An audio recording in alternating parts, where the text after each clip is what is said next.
Hey everybody, this is Talkative Carl back from the theater. Well, I was back a little while ago, at least an hour ago, but I had to eat and clean myself up and, get everything set up. So, because I haven't ate much all day. So, this is the first time I actually went to an opening premiere to the public of a movie. Never thought it would be for an Eternals movie. Always thought it'd be for Spider-Man No Way Home, but I want to make sure I see this before I go on my trip tomorrow. I'm going to be gone for the entire weekend, and I don't want to miss out on giving my thoughts because it might end up slipping. Something might slip if I try to do it when I get back. So I want to make sure that I, you know, get things done. So, yeah, Marvel's and Eternals. I enjoyed it, just to put it out there, because at least for a little while, at least a few days, it's been like people who have like very very early screenings or doing like the grand celebrity premieres.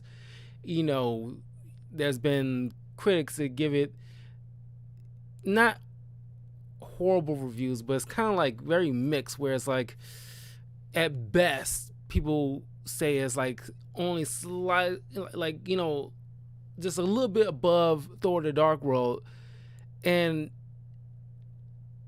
it's not. I don't put it that low. I to be fair, I would center it around the same level as Doctor Strange, maybe so somewhere between like Doctor Strange and Guardians of the Galaxy 2, somewhere around there. It's an enjoyable movie. You know, uh, definitely like I was definitely invested. Now, this was directed by Chloe Zhao. I don't recall much movies that she's been in, honestly. I might have seen something of hers, but I just can't pinpoint. I'd be surprised if I've seen like any movie and just did not realize. Hmm.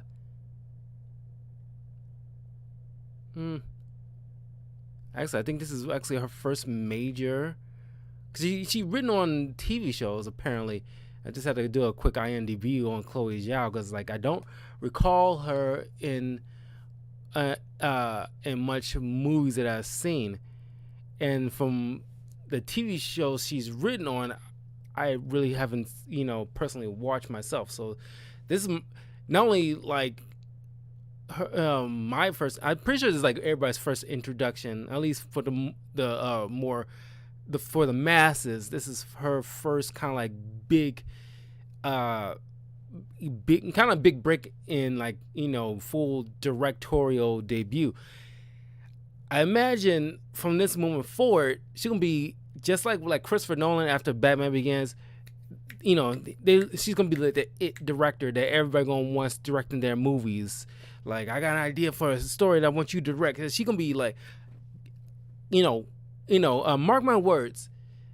A year from now, you're gonna be hearing Chloe Zhao for a lot of movies, because this is definitely like a very entertaining movie. She did a great job, like on this. Well, probably not on the scale as the Russo brothers, but she did like a pretty good job of managing at least several characters on one screen. Now, I have made my jokes. I think a lot of people made their jokes about the Eternals. There's been like a gif or a meme months ago when like the first trailer dropped of, well, like probably a year ago when the first trailer dropped for Eternals, and like I think it was the second trailer when it dropped, when it's like they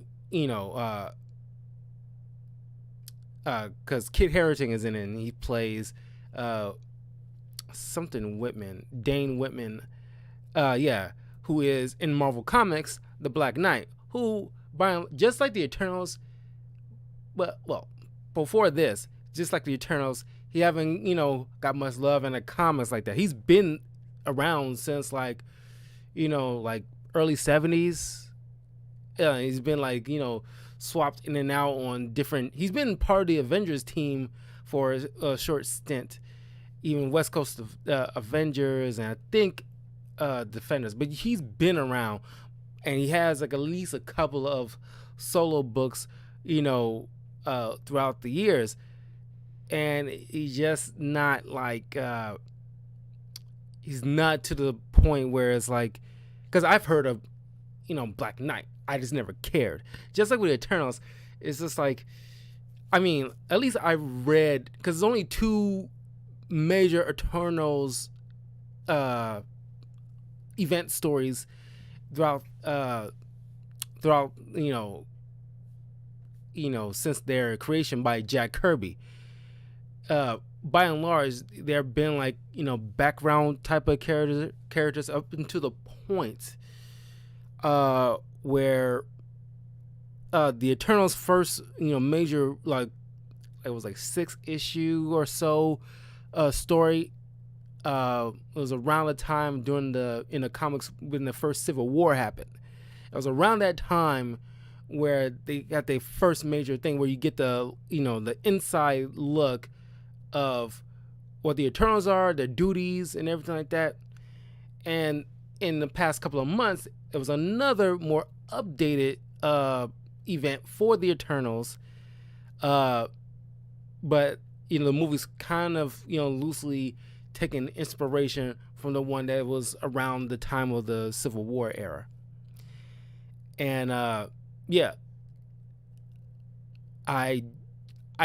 as much as I say this is like a very enjoyable film, I gotta admit, because everybody expects like, okay, Guardians of the Galaxy wasn't a name on a lot of people's lips because they were very C-list type of characters.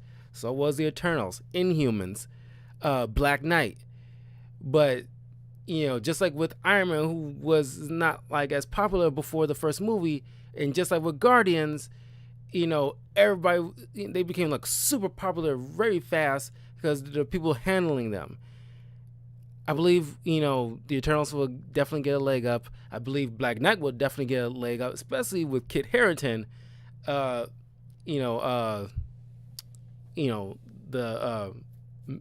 icon of the Game of Thrones era. He's definitely gonna be like probably, maybe not now, probably in phase 5 he'll probably have his own movie. But I was saying, like, I was bringing up the fact that around the second trailer there was like a meme where it's like when the trailer dropped and you see the title of the Eternals, the name Eternals, shift to see the full view of the letters, and that was like a meme with like or a GIF where it's like the letter shift and it says useless, mainly because the second trailer mentions like, because Kit Harington was the one who, or Black Knight was or Dane Whitman was the one who was in the trailer saying like, why didn't the Eternals help stop Thanos? We're not, they say in the movie like, we're not allowed to interfere where the Deviants are not involved. The Deviants are primarily the only rogues gallery. I could be wrong, but I think it's fairly safe to say the Deviants are aside from Thanos, because Thanos is part deviant, at least in the comics. Don't know. I'm pretty sure they might reference that in future Eternals films. But the Deviants are the primarily villains that they have to contend with. So unless they are involved, they don't be bothered to step in, which is kind of, me and some friends like talked about this weeks ago.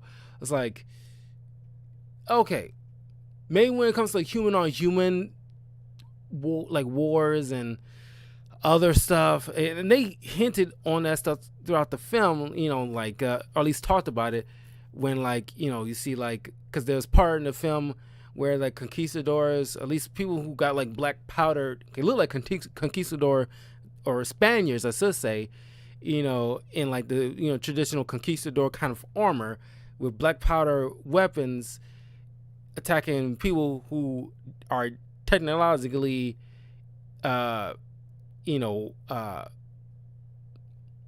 you know, what's the word? Inferior by comparison.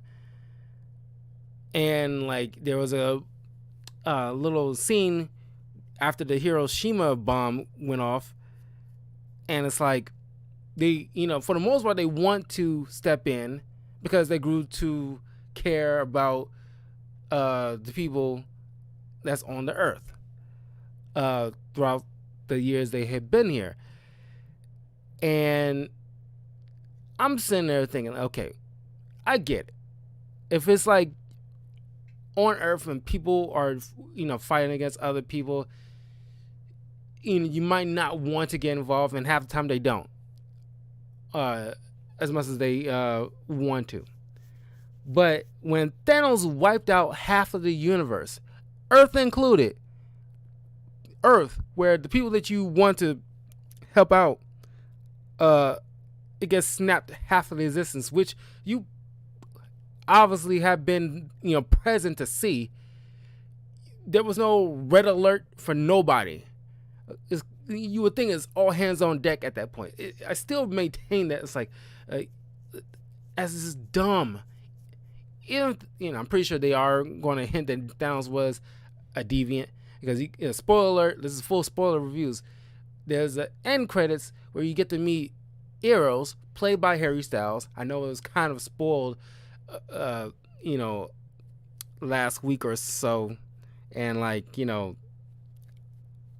I think I was slightly spoiled. As soon as I it just popped up on like, certain outlets, and I'm like, what the fuck, man? Anyway, like I said, it's supposed to be all hands on deck. You would think it's all hands on deck. It's like, at least Captain Marvel had an excuse, that she can't be on, even though she did what she could to come back after the initial incident, come back, like, where's Fury? And then she helped, find where Thanos hiding at, chopped off his arm, and like, they found out he can't do nothing about it. He destroyed the stones. They can't do nothing about it until she gets off world and try to, because, other planets don't have Avengers on there. So she has to like go out into space, meeting up with different aliens and stuff like that, and let them know what happened, because they probably are clueless about what happened. And then she comes back at the end of Endgame to help, take down Thanos' ship and like, help beat his ass. And but she came back. The Eternals it's not a fight. We can't do. Our hands are tied. Really, your hands are tied? It's so stupid. I mean, I don't know. It's like a weird excuse.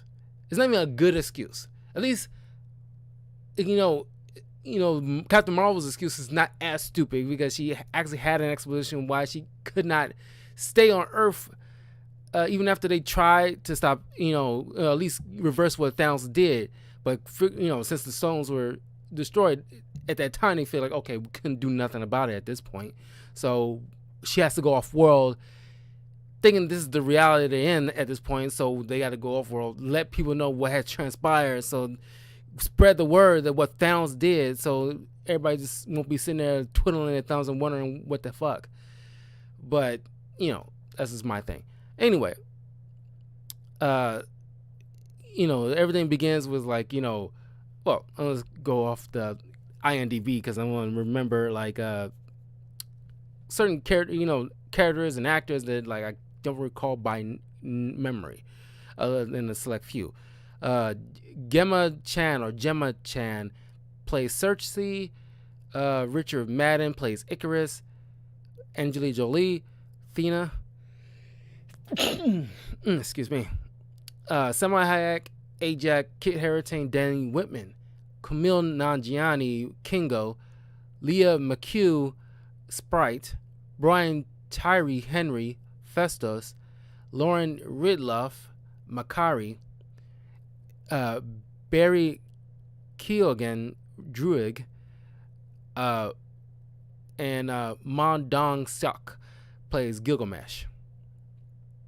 I know Kit Harington, Salma Hayek, Angelina Jolie, and Camille Nanjiani. I know them because I've seen them in plenty of stuff. The others, I'm pretty sure I've seen them I might have seen them in stuff, but I do not recall off the top of my head. Just before I end up forgetting, Camille Nanjiani, hilarious actor. I love that dude a lot. And on the last season of that TV show, he was on Silicon Valley. During that last season, you can tell that he was getting like buff for this particular role. And I was hoping they didn't do him like Justice League WB and Justice League did to J.K. Simmons. Because if you recall, J.K. Simmons got super buff before Justice League dropped the first time. And we expected, okay, he's playing Jim Gordon. He's probably going to do some cool, stuff. This is like a Zack Snyder thing. So we expect some freaking action from Jim Gordon that we barely see, in like comics or other iterations. But no, he just, standing on top of the roof and talk with the heroes. That is it. So he got buff for nothing. And I was hoping they didn't do that to Camille. And it's like, aside from maybe a few jumping shots and, him dodging, he didn't do nothing but, use finger guns. Like, pew, pew, pew, pew, pew, pew. And does this like, he's Yu Yu Hakusho. That's what he was. I was blanking. He's doing this little shot, like this big mega shot against a deviant and blew his head off. And I swear, like, it reminded me of something. It didn't dawn on me until just now. It reminded me of, if you ever watched that old 90s anime called Yu Yu Hakusho, the main character has a spirit gun. You fire spirit energy from the tip of his fingers like a gun. And it's like, he does the same thing. Wow, that didn't dawn on me until now. I'm so glad I thought about it just now. That's all he does. And it's like, got buff for nothing. It's like, I expect him to, like, he got useless abs. It's like he didn't do nothing. I mean, like, he did stuff, but it's like he did more than J.K. Simmons did. But it's like, you expect him to lift something or, like, whatever. He's not, I mean, before this, he was maybe a little slubby or anything like that, but he got, like, extremely ripped.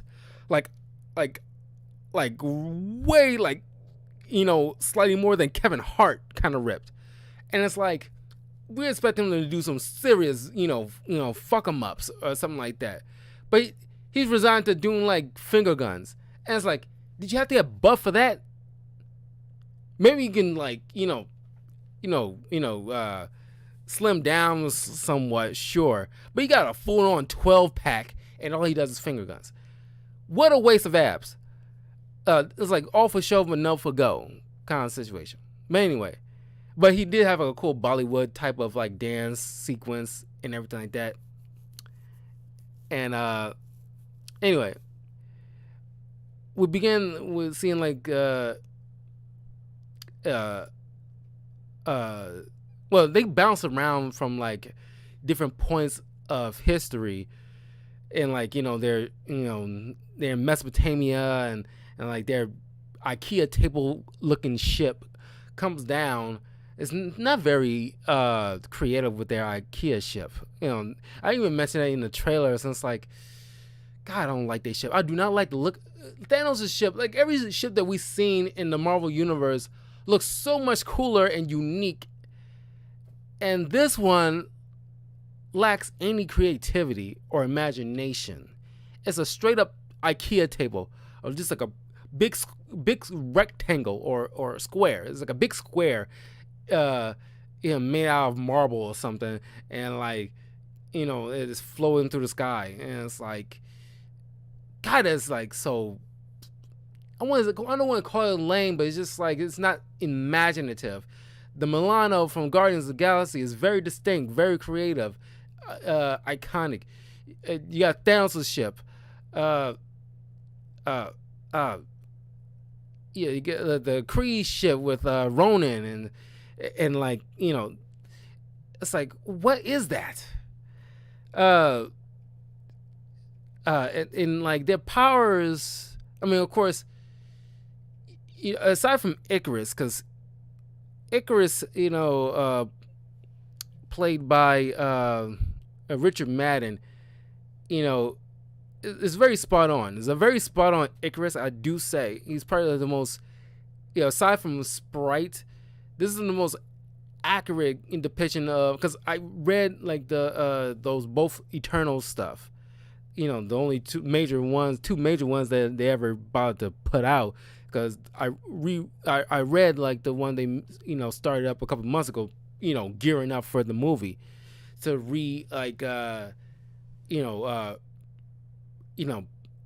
reinvigorate our notion of who like the Eternals are and their purpose. And like Icarus is pretty much, they mentioned at least a couple of times about calling him Superman and everything like that. And it's like wow, they can get away with that. They even make like a slight Star Wars reference. I forget like if Icarus was holding up some kind of piece of paper or something like that with the Star Wars logo on the front. And I was like, okay, Disney, I think like Disney was kind of flexing a little bit with that, but then like with the Superman references, I mean, I guess you couldn't help but make a Superman reference because he does shoot laser beams. It's not heat vision, but it's just straight up laser beams out of his eyes. He flies, super strong. So, I guess you couldn't help. I guess it would behoove them not to reference Superman. I mean, it's be kind of hard not to. I mean, maybe like I was about to say, like I wouldn't begrudge them from not doing it, but I kind of would. It's like I'm pretty sure there'll be a lot of jokes, or at least people been clamoring like you could have made a Superman joke or nothing like that. It's like they had to acknowledge the Superman aesthetic from Icarus, because in the Marvel comics he shoots lasers, he flies, and he has some super strength. But he's Eternal has their own little thing besides their immortality. Cersei can manipulate objects to be something else, like rock, as you mentioned. She can turn rock into metal or rock into air. Athena, or Athena as she knows in Greek mythology when she traveled in Greece before, Athena can manipulate, a spear and a sword or dagger-like things out of thin air. Kingo does like the finger blast things. Ajax can heal. Sprite has illusions. Festus get like engineering type of stuff, because like a Festus in a way. Be able to like create things, with machinery and stuff like that, or building. Makari has super speed. Druig has like kind of like a mental powers. Gilgamesh pretty much has like these fist gauntlet things. So each one has their own distinct thing to separate them. I don't think Eternals, like, for the most part, any like true like really deep cut type of Marvel or comic book readers in general know that like the Eternals like kind of boring. I mean, I don't think anybody says like, oh, the Eternals are my super favorite heroes. Maybe after this it might be some, but it's like by and large they're like, they're there. You're happy they're there, and it's like you want to make sure they're there, but it's not like you don't hate the fact that they don't play like I'm pretty sure they're gonna play a major role in the MCU, but it's like comic wise, they're not like, oh look, it's the Eternals. That's fun. That's it. That's about as much as enthusiasm you'll get out of most readers. Maybe they'll change after this. But like I said, they pop back and forth throughout history. But in the main present day, Cersei is with Dane. They go out for Dane's birthday. She lives in London. Her and Sprite. And I keep, every once in a while I have to be reminded that Sprite, in this is a little girl. At least the actress is a little girl. And it's like, oh God, the haircut is just like, or in the way she dresses is very like, I guess, it's kind of like,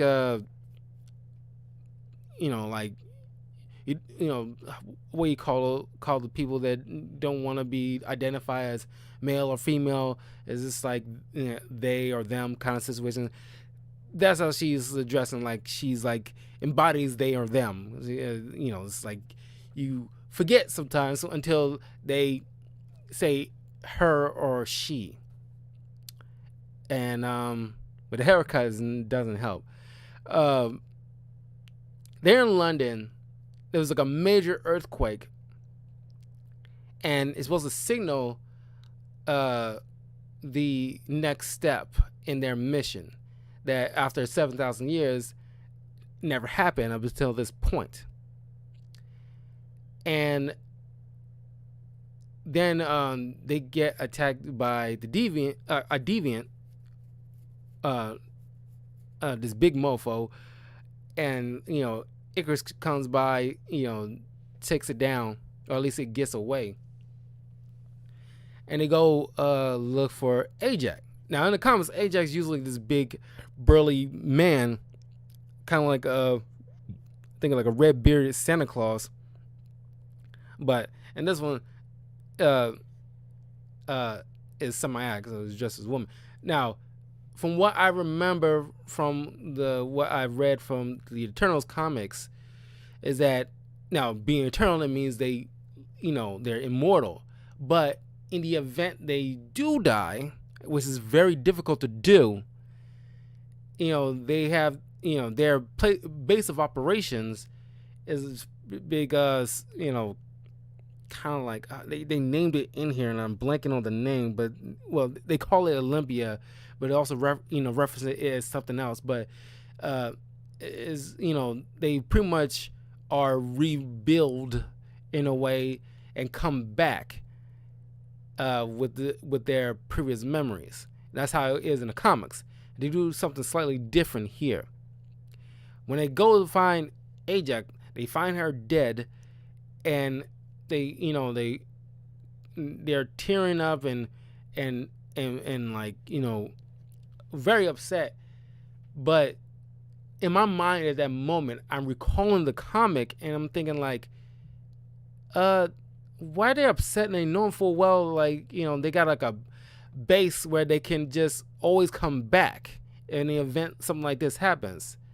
But they explain a little bit later, because for a little while I was like confused, like, why are they freaking out? They should be mentioning about like them coming back, and they can fill in like what happened. But this orb comes out of Ajax's body and goes into Cersei, and Cersei gets a glimpse of the Celestial, at least one of the Celestials that, because there's several Celestials in the Marvel comics. And just so you know, if you do not know, just a side note, the Celestials in Marvel Comics are beings that help create universes. Now, it's very iffy on how like the hierarchy goes, but there is like a god in Marvel Comics called the One Above All, and there is technically a devil called the One Below All. But being Marvel Comics, they can't have that kind of definite kind of religious icon in their comics, but they reference it every now and again, and they supposed to be like the main ones. So he should technically be like the hierarchy, and like you got these celestials, then you get like reality, then death, and the Trinity. You got like the Watchers. Then you got the sky gods, which the ones that we're more familiar with, like Odin and like and Zeus. But the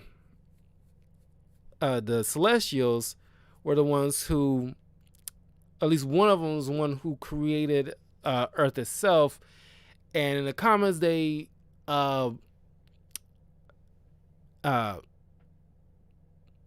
created the Deviants, but they also created, in a way, like they created like they took what the proto-humans, or at least like the early man that was there, really like they're during that little ape-like phases, and like experiment on them, where some of them created to be Eternals, and others are a little bit more evolved humans. But one of the Celestials mess with a few of the humans, the group of humans' DNA, which later on, because it's kind of like seeded something in a few of them, and later on, as like they procreated, and like time went on, they eventually grew to be what we know to be as the mutants. So, which I really wish in the comics they would address this. That'd be fun for like Charles Xavier and Magneto to know that, because when mutants were created back in the day by Stan Lee and Jack Kirby, is time for like the Anabomb, era, and like the atomic age and what have you, and what it'll do to like humanity.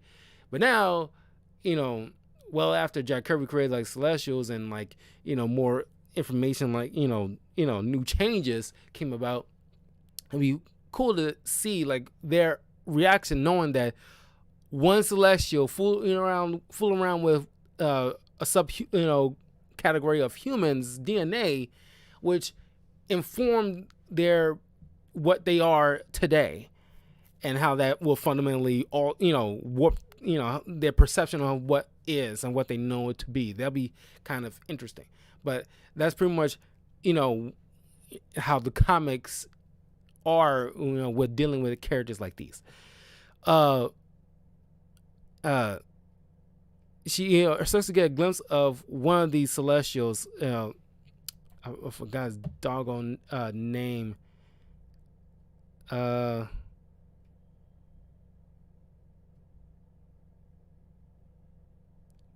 Asaram, played by David Kaye, or Kaye. I think that's how you pronounce it. And informing them like the time has come. She doesn't know. When they meet up with Gilgamesh, and it was a funny little scene, whereas not like what you saw in the trailers about like maybe I can lead the Avengers kind of sense, and it was like it wasn't as funny as it meant to be. There's a few laughs I got out of here, but it's just like maybe if they didn't, maybe if I didn't see the trailer, maybe I thought that would be hysterical. Maybe, I don't know, but it's just like I got a little chuckle, but it's not like crazy funny.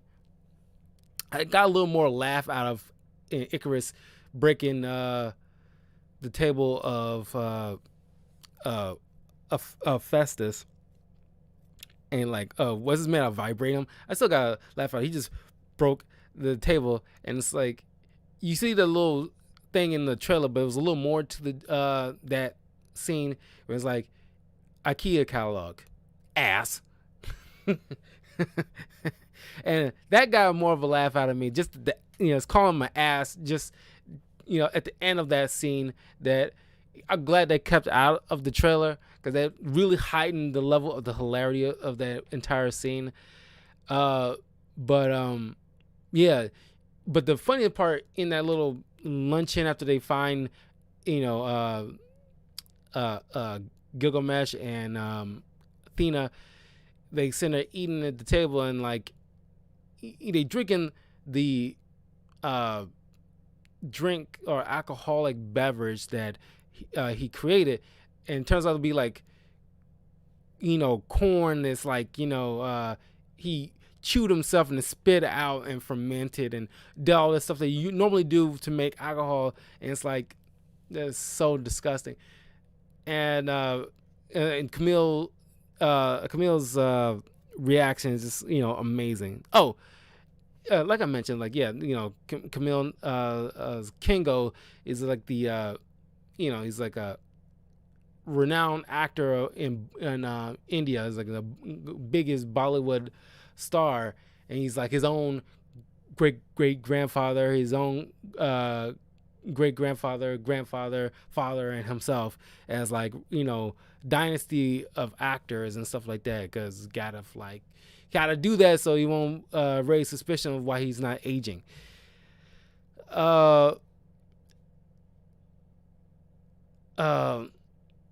then they and like of course they deal with Athena, at least a few parts in like the second act where she's like getting this little kind of like Wolverine's berserker rage, but it's kind of like her past memories are like from her lives from like other missions throughout like on other worlds.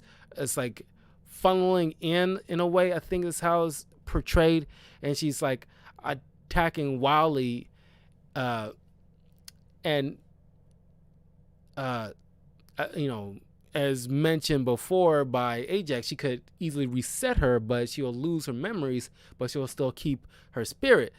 But no, she doesn't want that. Most of them doesn't want that.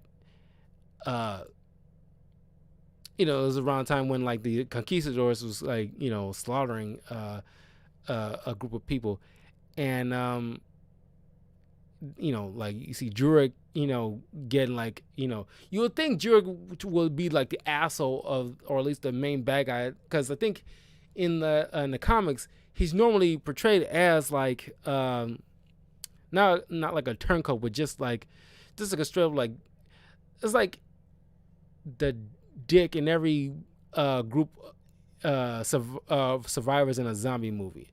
He's usually portrayed like he's kind of portrayed in that kind of character, but he doesn't turn out to be a turncoat or anything like that.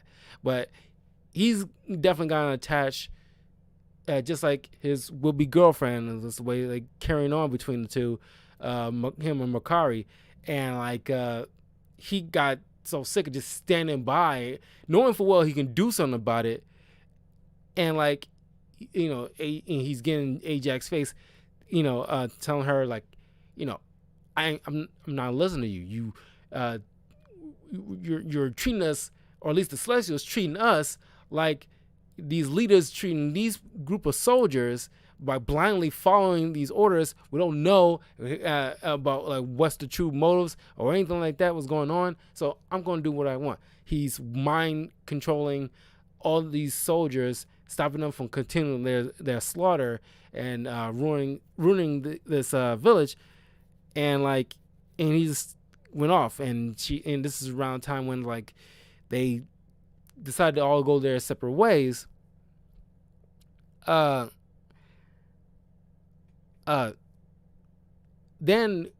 with some encouragement from Gilgamesh, Cersei finally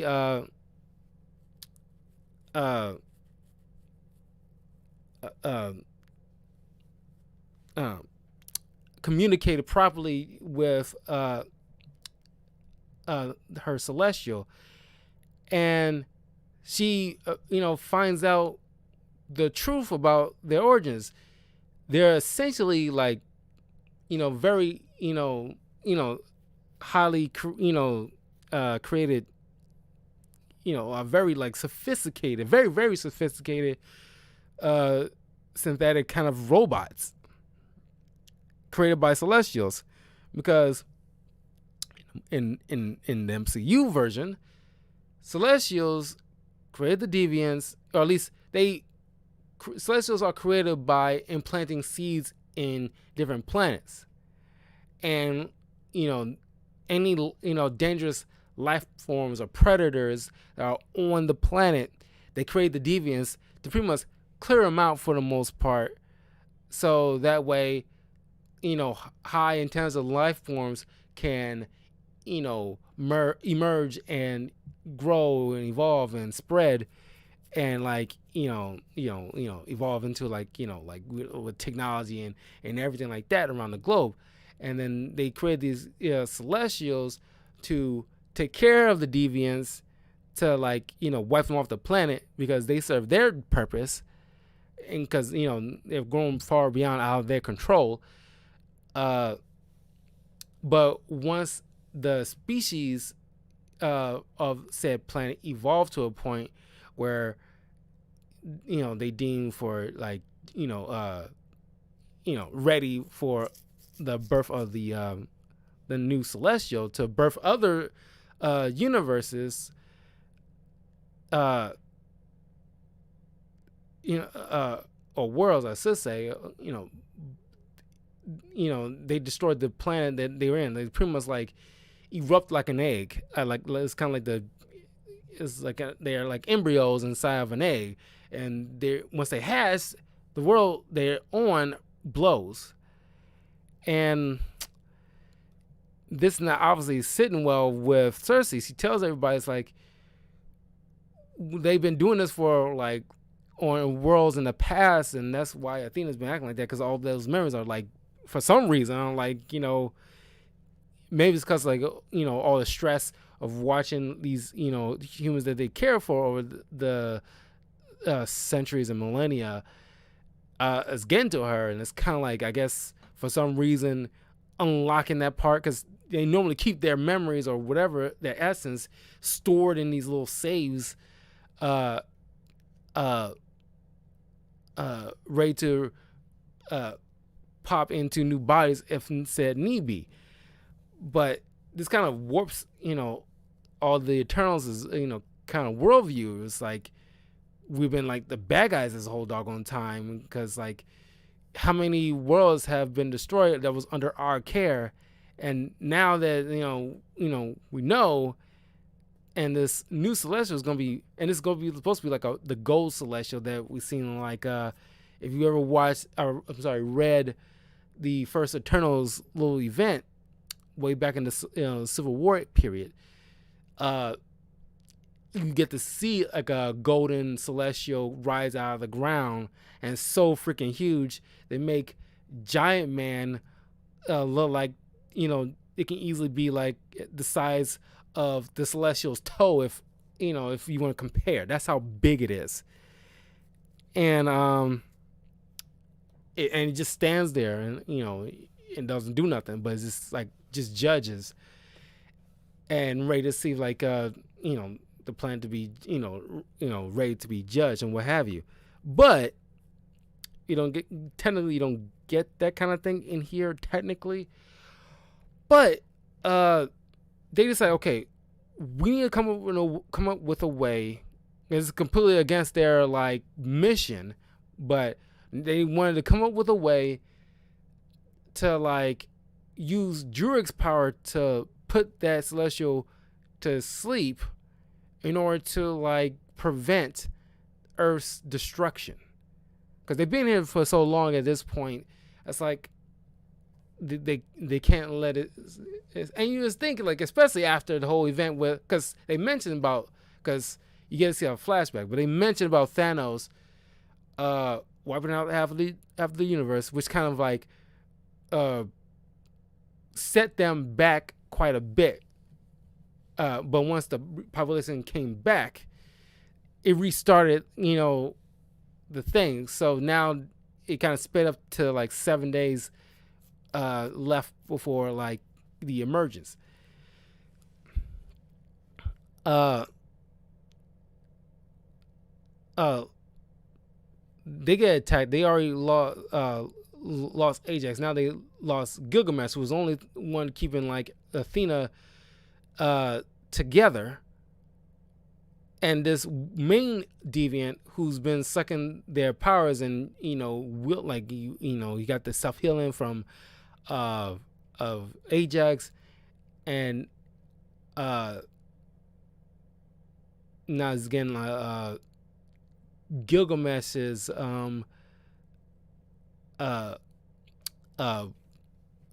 fist gauntlet things, and you see like a little more humanoid look instead of bestial look of this deviant who can actually speak at this point. And he's partly the antagonist of the film because the Celestials use them. He's fully aware that he's been used, him and his species has been used, and he in turn is mad with the Eternals for wiping out his kind. So, he's gonna take them out any chance he get to. But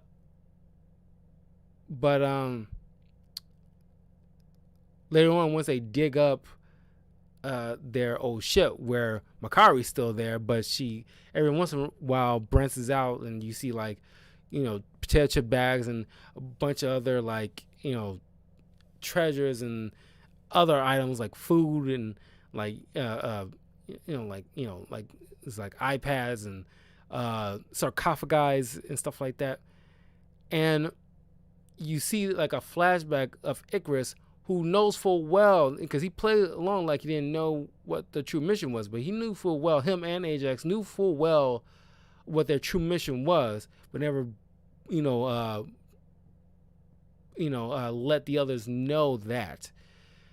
And he's actually more gung-ho about continuing their mission. He's the arrow. He's like, I have a singular mission, I got a singular purpose, I'm going to maintain that. That's my duty. And it's, like this blind loyalty, like I have to duty, despite as much as I do care for these people, and as much as I care for you guys, you're my family. I have a mission, I had to do it. So Ajax is actually like, despite all the highs and lows, throughout the highs and lows she's seen like humanity go through throughout the millennia, she, cares, for this planet, and she's going to turn against her objective. And Icarus, not, want her to do that, he's end up, pushing her into this ravine, frozen ravine, where these wild deviants are. She gets killed, and like he takes the body back to her home, leaving it there so that way it makes it look like a deviant attack, so that way, because he couldn't do it, because they will obviously find out. But they realize what he's done, and like, because Sprite, because in the comics, like, Sprite is always portrayed as a little girl or a little boy, depending on the situation. She's always, because she was created to be that small of a stature, always being viewed as like a child, can never grow up or evolve. She can't experience things like the others can, because they look like full-grown adults, and she always resented that. And she's also in love with Icarus, and was jealous, admits that she's jealous of Cersei for that fact, and only Kingo knows this this factoid. And he pretty much like told them like, don't interfere, like I will stop you, because he is the strongest among them. Him and Sprite watches, when they find out where the because like off the coast of like the Indian Ocean, I think, on this like volcano, there's like these islands, and and it's supposed to emerge right around that area, and they sitting on the cliff side watching this mountain, at least volcano erupting, and then, but the others come to, got the idea. Okay, we use the orb inside Cersei to make this Unimind, and this Unimind will help them increase one of them, at least focus all their powers into one single person, at least one single Eternal, and to be able to put, because they pretty much like, they get their powers, or at least the powers they come from the Celestials, so they kind of like use that against them to be able to put this one to sleep. And they end up having to fight Ikaris in the meantime, while also dealing with the last deviant. Athena managed to cut that sucker up, and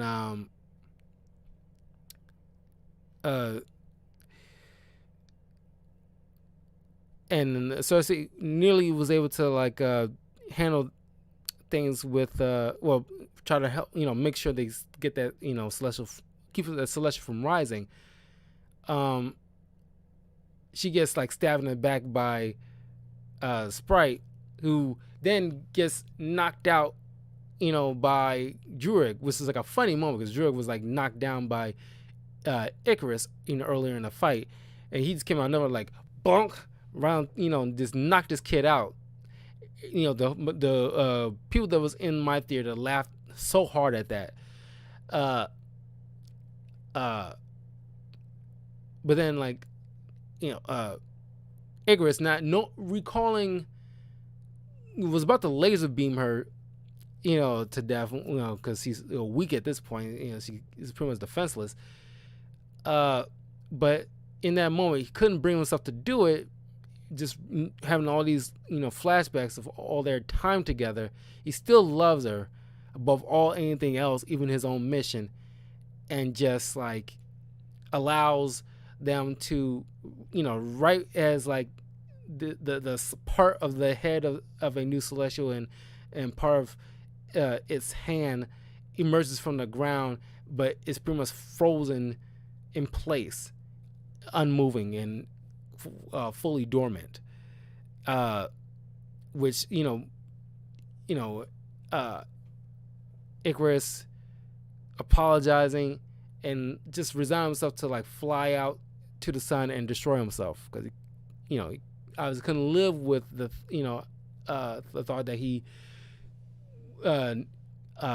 attacked his own brethren and even willing to kill them. It's like he killed one of his brethren, and like just in a way put them all in danger.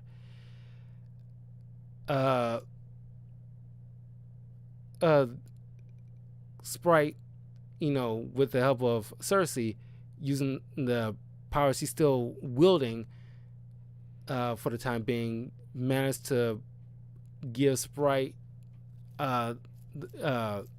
it'll take Sprite's powers away, so, or at least turn her into a human, so that way she can age normally, grow up, which could that would help explain, because you can't, if they're making more Eternals movies, you can't have Sprite, you can easily swap out different actors to keep playing the small child, but obviously you can't have the same actress playing that same role, and as he gets older after a few years, and it's like can't have the same Sprite anymore. So this helps with that issue.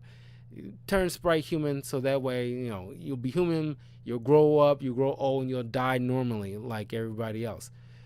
This is what she really wanted. It's, like I said, it's like a little bit of of the plot from the first Eternals like major event back in the day. I will probably at some point do a comic book review of that, because it actually is pretty good, and so is the other one.